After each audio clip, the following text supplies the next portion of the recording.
That I was mentioned by Guitar World, and actually this week I was in New York, and they invited me to come over and demonstrate one thing that I call reverse tapping. So what is that? When I was around 14 years old, I had this, just desire of being like a great player when it comes to two hands. And Kiko Loureiro was one of my biggest influence in that. He plays like this and stuff. And then I started like just doing 1, 2, 3, 4 with this hand. And I was like, man, I'm never gonna be as good as this hand because it's impossible. I've been playing like only with the frets for like at the time already 6 years. I thought, man, why do some people sound like themselves and others don't? What is the factor that makes them sound like themselves?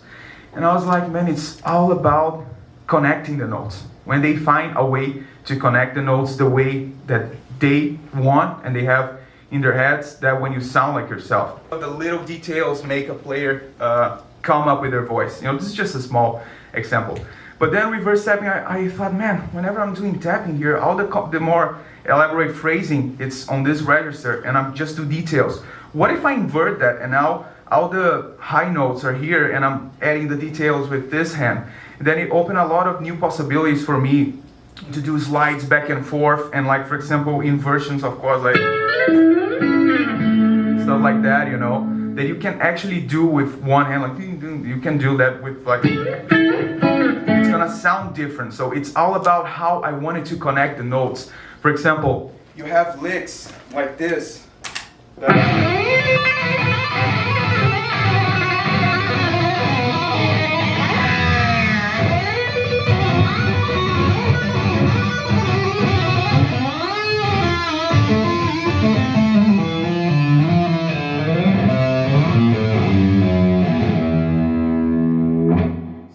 That you cannot do with one hand because you're gonna the slide and the limitation, because I wish I had 10 fingers in one hand, but that's the solution I found to simulate that, And then, man, that's basically the idea.